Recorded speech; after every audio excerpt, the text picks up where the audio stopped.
Baptism, a highly debated topic in the Christian church. We're going to tackle it today on the Why Do Christians podcast. We're going to solve it too. We're going to solve the divide. The answers coming up. Everybody's getting it on the same page today when we're done. Yep. Oh, I can tell. Comment section's going to love this.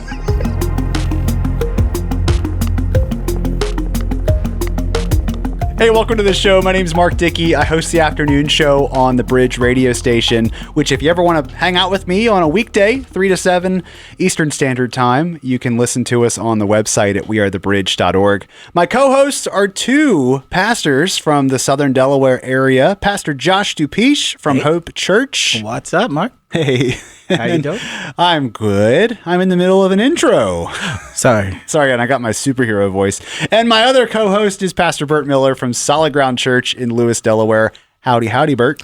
Mark, hi. Hi. It's nice to see you in the flesh this time. You know what? Can we elephant in the room it for a second here? Uh-huh. So I leave for a trip, and I find you've outsourced me to a robot. Yeah. And I don't know how I feel about that. chat box. I just wanted you to know that we didn't need you. That your spot on this team is fragile. Bert, you were gone? I didn't even notice. We make it a goal here in the mission of this show just to knock you down a peg, just to make sure. Oh, I want Cybert Miller to be like a recurring guest. sure. You know, like a Zoom guest. Yeah. Or we don't know the answer, just throw it to that. Yeah. Okay. Yeah. Well, today we're going to be talking about baptism, and it is really a heated topic. It is, there are entire groups of people who have said, I want to worship the Lord through baptism. I want to get baptized in this specific way. We're going to start our own church. That's right. Wait, hold on. So, Did I jump in too deep? well, no, I just don't know that track. So you're saying there are people who want to get baptized in a specific way, and because of that, they start separate churches? Right? I don't think that's no, bro. I don't think that's how that let works. me rewind. Okay, rewind. We're off to a good start. Okay, it's all right. Wait, but wasn't that a thing? No? Isn't that like what the Anabaptists were? Hold the phone. Or Baptists. Yeah, like, it was like baptism, strictly immersion. We're going to break off. Hey, you don't really Kinda kick off our own thing? Wait. Yeah. Okay, can we just? I don't know how many episodes we've done together at this point, and if you're on YouTube, not many. But like, okay, just I think maybe like what Josh just said there actually kind of bears maybe us explaining something really quick. Okay. All right. So let's talk about who's at this table right now. Like you've introed us. Okay. Uh-huh. Okay. So we've got you. Yeah, me. Yeah, you the host with your background in recording, radio, but also professional sound engineering, just Mr. Technological content creation and presentation. Just don't call me late for dinner. Okay. All right. We got over here next to me, Pastor Josh. All right. But where Josh and I differ, and not some ways, but one of just hold on. Okay. I'm holding. What were you going somewhere? Hold on. All right. Our background in training is such. Josh's background is in theology. Mine is in biblical studies. Mm-hmm. All right. So he knows all kinds of stuff when it comes to. Yes, you do. Yeah, you do. I wouldn't say all kinds of stuff. You know. Maybe all kinds about one thing. All right. Have we established that we have the knowledge? Well, this is what I'm getting at. Okay, so like when it comes to, or like Josh tends to know theological camps, movements, like church history, and all that stuff way better than I do. Mm-hmm. Versus like my training tends to be in like, here's how a Greek verb is parsed, or here's how like this flows within just the Bible itself. So like he's bringing something. I have no idea about the Anabaptists. Like, and maybe that's criminally so to the detriment of my church. But you're telling me there's a group that's like, hey, we don't like the baptizing the way it's done, and so we're breaking off. Yeah, right. There was a group in the past that did do that broke off from Catholic and from other groups. Basically, it was because Yeah, they thought baptism should be strictly immersion, and they had some other views too. But to your point, yes, this did happen at one point historically. I don't know if it happens so much right now. Okay. But it definitely was a major group that kicked off and led off some other changes as well. Okay, so before we dive in too far, sorry, I walked right up to the pool and was like, ooh, the deep end, let's go. Let's talk about what baptism is, just simply put. Water, we can't. No, No, really? we can't. No, like we absolutely can't. Because there is such disagreement about that. Okay, then what does one set of people believe about baptism? Oh, I mean, so Whichever one you pick first is your favorite. I'm just kidding. All right, hold on. All right, Bible guy. Yeah. The word baptism comes from the Greek word baptizo, which means to immerse. Okay. Now, how that plays out and what it means is the subject of so much debate. Okay. Yeah. But basically, I mean, from my understanding, baptism across the board is part of being a Christian involves water being either sprinkled on you, being dunked under the water. Immersed is I think of that as like a sterile form. It's like, oh, that's the least cool way you could talk about going underwater. Whoa. Okay. Is that offensive? To somebody. Oh, I'm sorry. Is the comment section enabled on this video? Props. not anymore. Disabled. Well, yeah, I would say that's it. Like, out of all the different ideas about baptism, I would say every Christian group agrees you should be baptized. How, when, what method, what way, and what it means is where we all start to have a different view and different perspective on it. Okay, so let's talk about a few of these different methods. Immersion would be, because I mean you used the word baptizo, so that means going underwater, right? To immerse in, sure. Yeah. Okay, and why are people going underwater? Oh, did I find another fork in the road? Yeah. Okay. Let's. I mean, there are different movements. There are different denominations. I think the core, if we were to say, all right, here's the disagreement Okay. at its root, before we even get into nuance of methodology. And Josh, if I'm wrong, please chime in. Okay.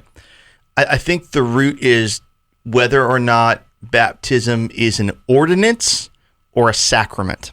Okay. Okay. Now here's what I mean by that. So Protestants generally believe, American Western Protestants, evangelical Baptists, tend to believe in ordinances. What that means is they're orderings of Christ to the church. Hey, these are things that I want you to practice. Baptism and communion, we tend to believe in too. Other movements, Catholicism, the Orthodox Church, different Protestant groups believe in sacraments. And a sacrament, where it's different than an ordinance, is it's what's called a conferring of grace, meaning God is doing something unique in that moment that can be salvific.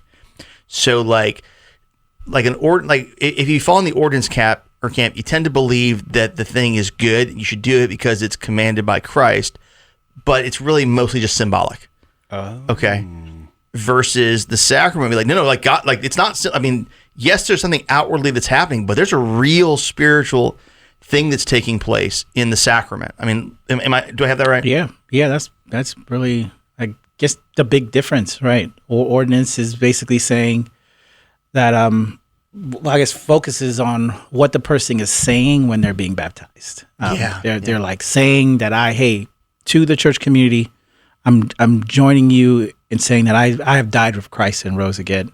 And whereas when you talk about the sacraments, right, there's, and you use the word salvific, and what I think that comes down to is that your sins are actually being forgiven under that water. Yeah. What does that word mean? Salvific? Like God is doing a saving thing in you at that moment, right? So we can use communion or the Eucharist as another example, right? The word Eucharist comes from the Greek word Eucharisto, which means to give thanks, okay?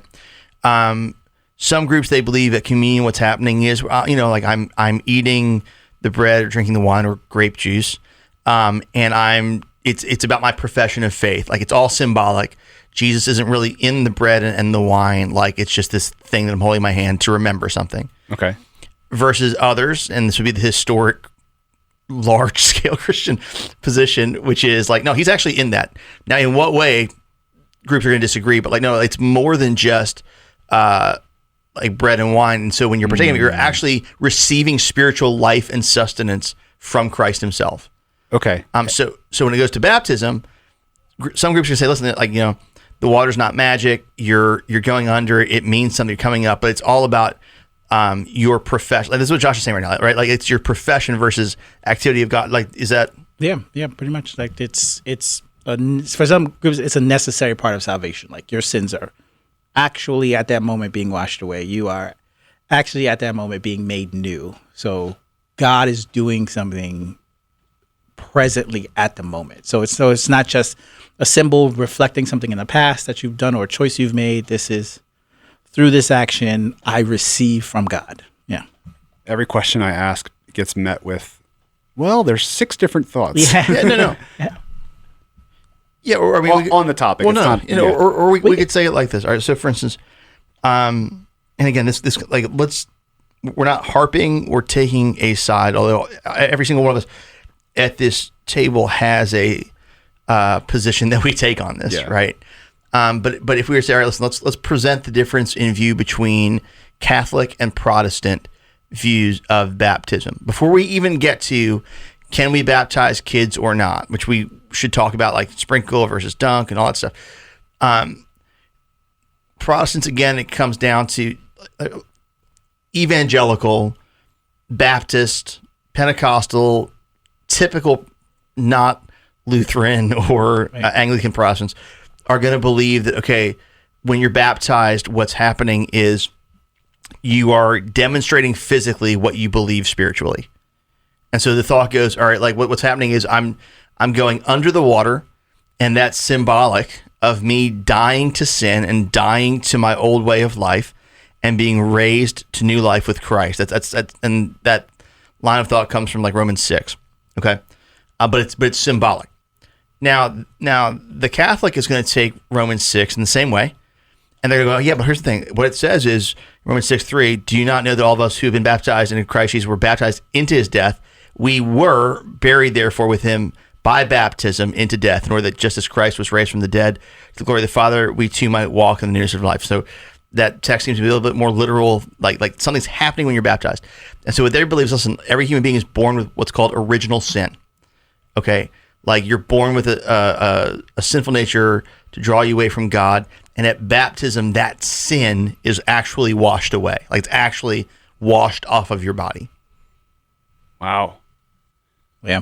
I would say one of the practical ways you can kind of see where a church is at is whether they're willing to baptize babies or very, very young children and are only saying, hey, we'll wait till that person can at least give some kind of profession of faith. Okay. And that's kind of been a little bit of the line. There's some gray there, but that's usually where I can tell personally that, oh, okay, I'm probably at a Presbyterian church without it saying Presbyterian outside. Mm-hmm. I'm probably at a Lutheran church or a regular evangelical church if they're waiting for me to profess. Yeah, I trust in Jesus, and then they'll baptize me. Which leads me to a question. Burt, would you baptize babies? Little cute babies, Burt. Not just, any old baby. A cute one. Yeah. Like super cute. Like, oh my goodness. Like, when they said Moses looked fine? Here he is. Would you baptize Moses? I don't know where I got that from. You don't want Moses to be unbaptized, do you? Right. You want this. Do you want the Israelites to be saved? Do you want that? Do you want this? Okay. Would you baptize babies? Cute babies. Right. Can we? All right. I can give you my position on it, but can we? If I do this, can we just? You monster! What's the matter, Burt? Are you against babies being saved? Is that what you're saying? Cute babies. Yeah, of course. The ugly ones I have. Oh wow! I want the cute one. Super cute babies. This is like Gerber bottle. Well, yeah. Award-winning babies. Award-winning. Okay. All right. Now's a good time to say. So welcome to the Why Do Christians podcast. Oh man. We do like to have fun with our faith. We like to have fun with each other as we ask these questions. We are three people with our own personal beliefs. We do our best to try and represent other belief systems as well. And so whether we resonate with what you believe personally, we do recommend that you be connected to a Christian church with a pastor. We can't be your pastors, but we will all kind of say things where we can disagree with each other. Yeah. Although you guys spent more time in school. I don't think we actually do disagree with each other when it comes. I mean, if we're taking a hard line salvation of cute babies, I think we're both for it. Right? Right. Okay. All right. Heaven immediately. Okay. Here's where I sit. And let's just maybe explain, Mr. Theologian, different areas. Okay. So the question of whether or not we baptize children or not comes down to what you believe baptism is. So if you take what's called the paedo-baptism viewpoint, or baptizing of infants and children, you view baptism as a thing where it's covenant making. So like you think about the Old Testament. That's why he's referencing Moses right now, you monster. All right. He's referencing Moses because, okay, in the Old Covenant, the Old Testament, Jewish boys received circumcision at 8 days old. And so, okay, hey, at 8 days old, like they received a physical mark that identified them as part of the people of God. Okay. So the person who takes the paedo-baptism viewpoint is going to say baptism is the physical mark of those being in the family of God in the New Covenant Church. So it's right and good to baptize infants so that we make them our own because they're part of the people of God. The one who takes the viewpoint that baptism is confessional, basically, hey, my baptism is my proclaiming of my faith and embracing Christ, is going to reject that. And what they're going to say is a person who doesn't understand what the faith is cannot be actually baptized because that's not what baptism is. Because baptism is a response to faith, not something that is put upon us. Now, I take that viewpoint. And there are plenty of great godly people who disagree with me, who I consider my brothers and sisters in the Lord. But the way that I read the Bible, and it's not they don't read the Bible, they read the same Bible I do, but we're having different interpretations. Okay. The way that I read it is I would go, I can't find a place in the New Testament where anyone baptizes an infant, like anywhere. And to me, that makes me go, that's enough to say, all right, it's not covenant identifying in that way. Although there are people who will disagree with me and cite passages that I disagree with the interpretation of. In Acts 16, there's this jailer who becomes saved, and then later on, actually in 1633, at that hour of the night, the jailer took them, washed their wounds, and immediately he and his household were baptized. Now, doesn't say how old his household was, but I just imagine, okay, here's a working man who has a family, and I have to imagine there were children involved in that baptism story. Yeah, and that's a passage that typically would be cited in favor of that. Right. Yeah.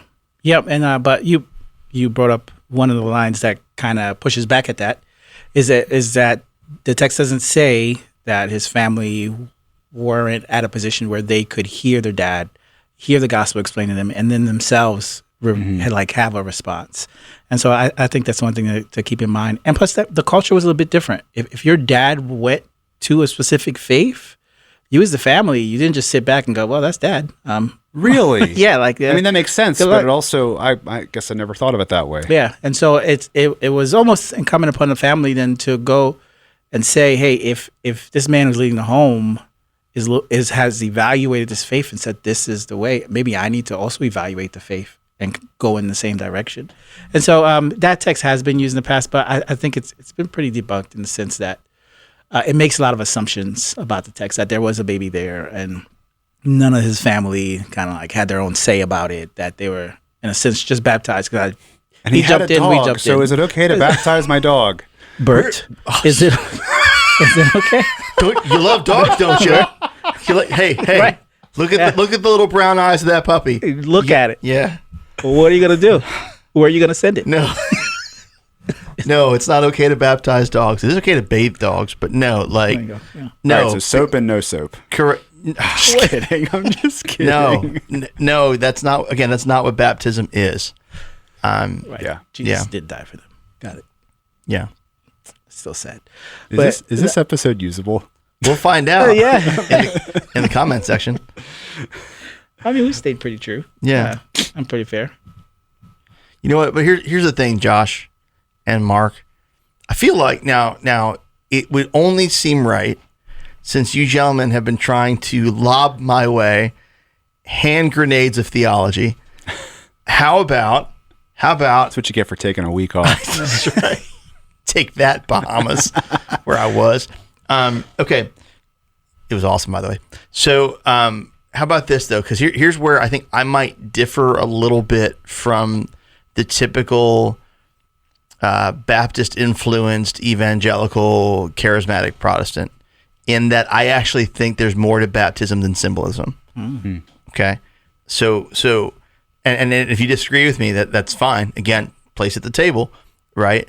But something that has really, really challenged me in this over the years, and that's actually why the only reason I'm bringing it up is not just to go, hey, this is what I believe, and so therefore, but also to be fair to our brothers and sisters of the faith who have a different theological experience and expression that a lot of us are used to. So one of the reasons that I arrive at a place where I go, all right, I think there might be more than just a symbolic act happening, is because I read the early church fathers on this subject. Okay. And what they say kind of sounds like there's something incredibly powerful happening in the water that's more than just a person professing. So how about this? I'm going to read you some quotes and you do what you can with them. I like this. Josh. Okay. All right. Hot potato coming. Let's go. All right. First one comes from Justin Martyr in about 150 AD, right? So we're talking early church fathers, pre-Council of Nicaea. Like, these are guys who, pre-Nicene fathers were ones who were either discipled by the apostles or the generation after. So, I mean, like, early Christians. So chances would be good their theology's probably on, right? Like if I'm going to go, hey, I'm accurately maintaining the faith. Well, I learned a version of the faith from somebody. So what I'm saying is, okay, like, their version is accurate. Chances are good that the people who were discipled by Jesus did a good job discipling other people because he entrusted the church to them. Okay. So it's not that, hey, their writings are without error or on par with the Bible. They're not. But they can give me good insight into what early Christians believed in areas where I might divide or debate. You see what I'm saying? Gotcha. Yeah. Okay. All right. Justin Martyr says this. They, talking about those who are baptized, are brought by us where there is water and are regenerated in the same manner in which we were ourselves regenerated. So Justin goes, when they're dipped in the water, they are regenerated. That means nothing to me. I don't understand. Made new. Okay. Yeah. I mean, I have so many questions there. Yes. Right. Because I would be on the more leaning on the other side, where it is simply a statement, like a symbolic view of us dying with Christ and coming back to life.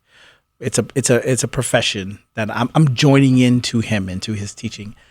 So I would hear him and go, yeah, I would definitely look into that. But that, so many questions we could raise, like what he means, what's the definition, how's that word used for them, if it's the same way to you, all types of stuff. But that is interesting. That is Okay, here's another one. Yeah. Okay.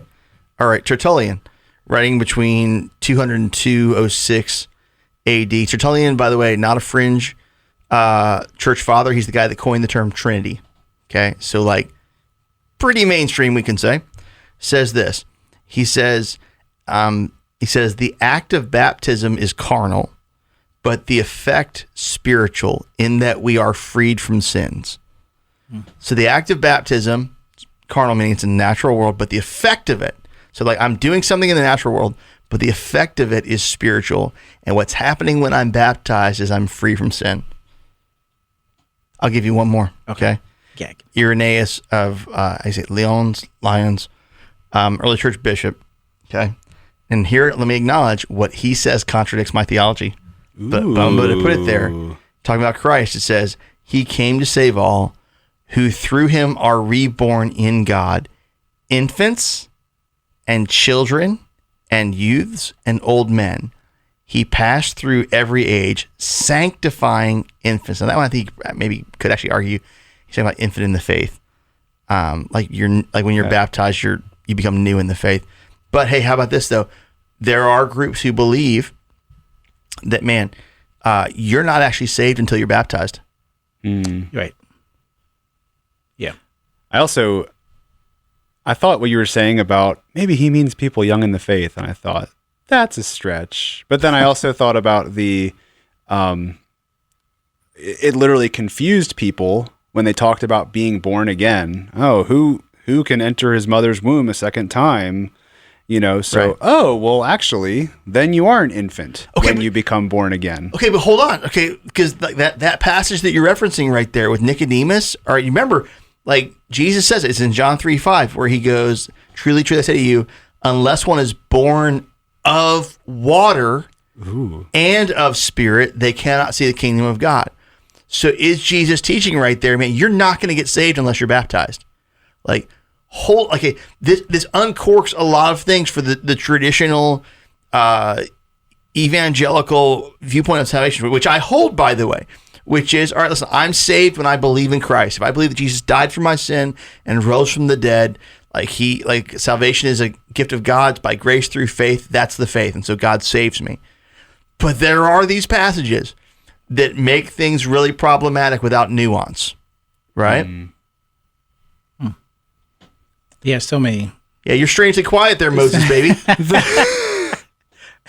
So many things we could. This conversation could go on for a while, but I did have, speaking on all that, like, what should then, if you have a Christian come to you based on all the things we talk about and say, hey, you know what, I was baptized as a baby, should I get baptized again? Like, Burt, what should I do, Pastor Burt? Oh, you monster. Okay, all right, Like, all right. So think of it. Yeah, which I've had that happen. I've had even families come to me just last week and say, "Hey, I want my children baptized." Right. Right. What do you tell them? Okay, so I can only answer that within my own movement. Yeah. So or my church, not even movement. Baptized as a baby. Should I be baptized? Okay, so let's clarify when someone should or should not be baptized or rebaptized, if you want to call it that. All right, so Ephesians 4:5 says that we have one Lord, one faith, one hope, one baptism, which means if I am baptized and it's actually baptism, I do it one time in my life. Okay. All right, so this is important to realize because I've had guys who come to my church, not even just I was baptized as a baby. I've had people who've been like, I was walking with the Lord, I fell away, I want to get baptized again. Right. No. Yeah. No. Like if you think that you need to be baptized every time you sin, you're never getting out of the water, right? Yeah. Like no, one baptism. So the question is, all right, like what about if I was baptized as a baby? Should I be rebaptized? I have told people in my church, yes, but with some caveats. One, study it. All right. Like I have one dear gentleman in my church who, Westminster seminary grad, his entire life, believed in pedo or infant baptism. That's my baptism. It sticks. And I said, all right, I don't want you to violate your own conscience in being baptized with us. So if this is a thing where, man, you really study it and you just cannot get to a place where our view of baptism squares up with what your conviction lies with, I'm not going to press it. But I'm going to encourage you to study the scriptures there and see what's there. And this happened more than once. He arrived at, no, I should be baptized by being immersed in response to my faith. Not everybody agrees with me on that. But where I sit, because I believe that baptism, it's an ordinance, but it's also a sacrament. I don't know how to describe it other than I believe in believers' baptism, in that in response to faith, I am baptized. And yet in the water, God is doing something unique to the point where I have trouble believing. Well, I don't believe that a life in obedience to Christ can exist without being baptized. Period. Because Christ commands baptism. And so if I'm willing to disobey him at the most fundamental level, I don't know how I could say I'm following Jesus with my life. Like there's no way to be a disciple of Jesus and treat baptism as optional. Would you agree? Yeah, I would actually 100%. And what I've seen people do is make like baptism the line where they decide that, oh, now I'm going to take my faith seriously. Mm-hmm. And I tend to push back and say, oh no, when you came to believe and made that confession, that's when you take your faith seriously and you show it through baptism. And so I kind of try to like push that line back. But yeah, I don't see how you can be in the faith, fully trusting Jesus and not take that next step. It's like entry. Yeah. But also to that though, I would say we're probably in the same place. If someone came in and say, hey, I've been baptized as a baby, I don't know what I think, I would tell them the same thing. Hey, look into this. And if your conscience, if you're looking back and you're like, hey, you know what, I am fully trusting in Christ, I accept that baptism, don't go jumping back in. You're just gonna harm your own conscience, and it's just not worth doing that. Yeah, I would absolutely go that way with you on that. And I mean, would you also agree that's probably going to anger some people?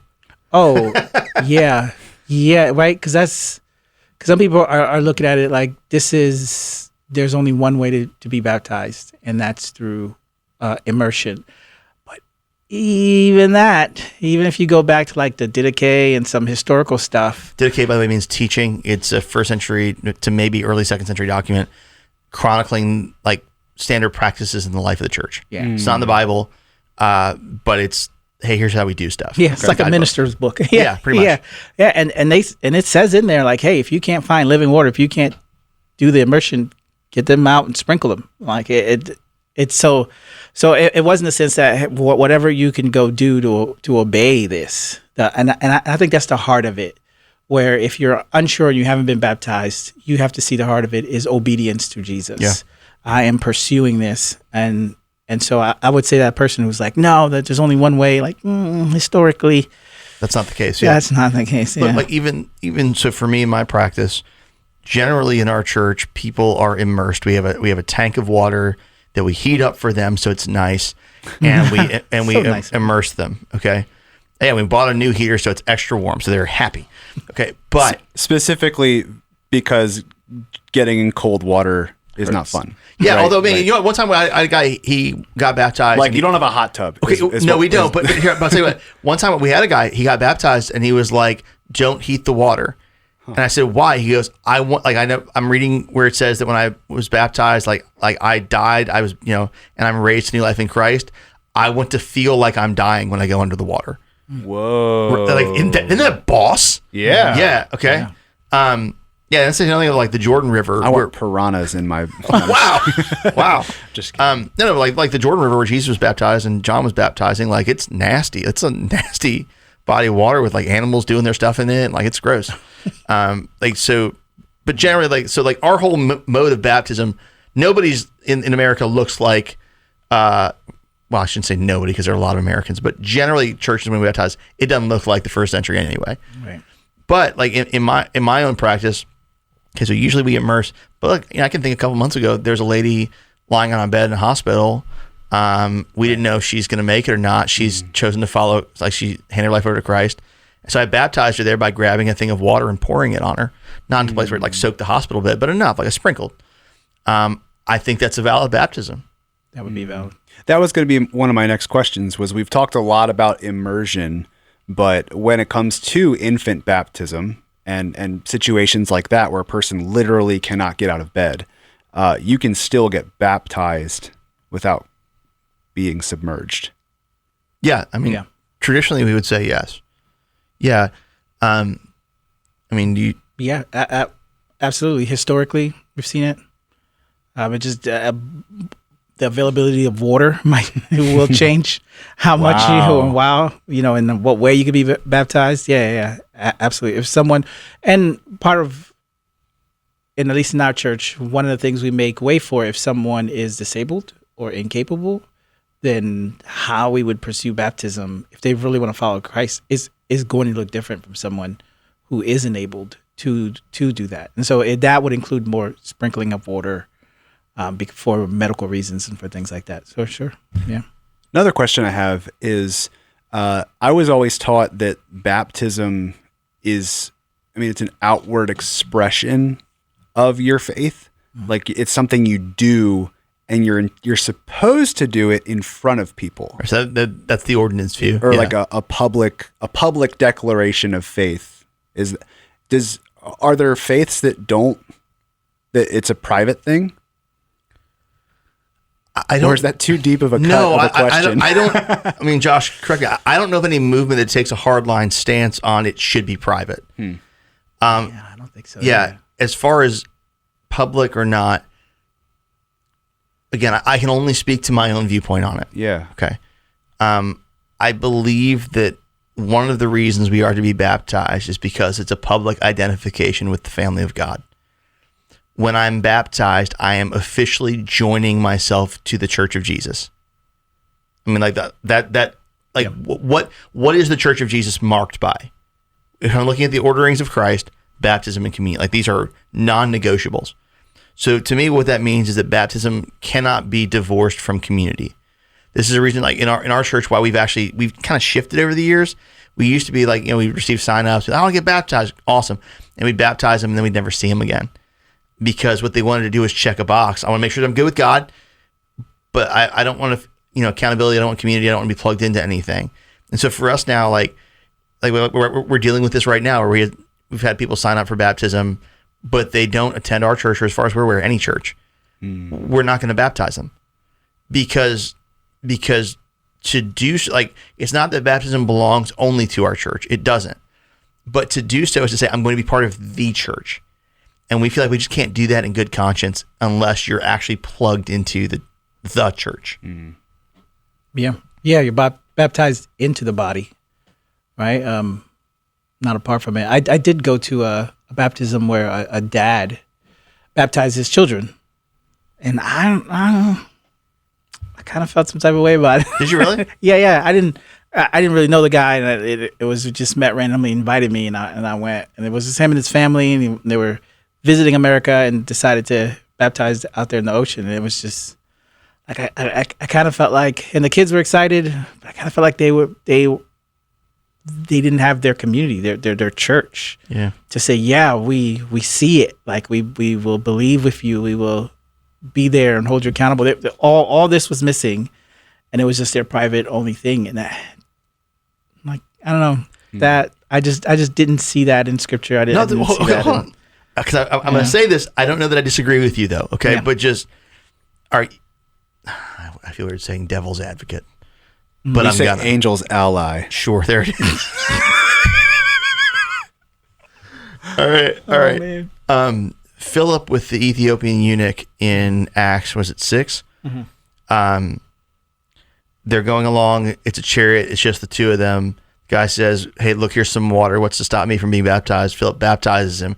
And then the only case in the New Testament that I'm aware of where there's teleportation, literally God just takes Philip out of there, right? Yeah. Okay. Do we have any documentation that this man is part of a community of believers, or went from there to be part of a community of believers? Yeah. See, I would say it's a tiny bit different in that he's being baptized into the body by the body. Like, if you could phrase it that way, that someone who is a minister of the church is instituting this ordinance to him, and then he lives in a place where there is no church. Okay. And so in a sense, like, he's the church, in a sense, through Philip is instituting this ordinance. Now this guy gets to move into a whole new world where he probably begins a small group and starts his own. At least I'd like to think. I want to agree with you. Yeah. But I don't. Okay. Yeah. No, here's why. Okay. Yeah. So Philip, we're not talking about Philip the apostle. We're talking about Philip the evangelist. Yep. Okay. The same guy who, like, same chapter, when he goes to Samaria, like, as far as his commissioning and reaching people with the gospel, the Holy Spirit's not given through the laying on of his hands. It's given through Peter and John because they are actually official ministers of the church. Philip isn't. Right. He's a believer. So I don't know that that tracks. I don't know that it doesn't track, and in the sense that like he is being sent, he is being used to go bring people into the body, and part of doing that is baptism. Because the other option, the other end of that is that hey, if anyone just shares the faith with someone and they come to believe, that person could just go and baptize them, and I would struggle with that a bit because of the very reason in the beginning, saying that like, then they're not being drawn into a community. They're not being drawn into the body. They're just receiving his ordinance as a sign and then kind of being moved on. And yeah, I find that very different from what Philip and the eunuch takes place, just because of all the nuances to that. All I right, know. so, It's the non-denominational guy in me who battles with issues of authority, which is not godly, by the way, but just like it's in my temperament. My head goes all over the place with that. All right, because number one, all right, well then who can baptize, who can't, right? But then I think about, going back to the idea of church fathers. All right, let's talk about Ignatius, who, and by the way, like I know, like we began the episode, I'm like, hey, I'm not really a church history guy. That's more Josh than me. My church history is selective, like specifically around these kinds of things, really, really early. So just okay, but anyway, he's a historian when it's convenient. That's right. That's right. Me and Google get along great. just fine. Okay, but Ignatius, who was discipled by John. Okay, so Ignatius holds the sacraments in a very, very high regard to the point where no one but church leaders can do them. Right. So there is something to that, but I guess my question is like, where's the line? Like, okay, hey, I come to know Christ through a parachurch organization. Here's a person in that parachurch organization who puts their arm around me and they disciple me. Are you telling me that they can't be the one to baptize me? Yeah, I would say this is where I think we get in the caveats that the Bible does not specifically outline, where different groups start forming their own ideas and forming their own books. Part of what I would say is, if you're in a place where there is a community of believers, you need to go submit underneath that and receive their hand of fellowship, receive their baptism, like go underneath that.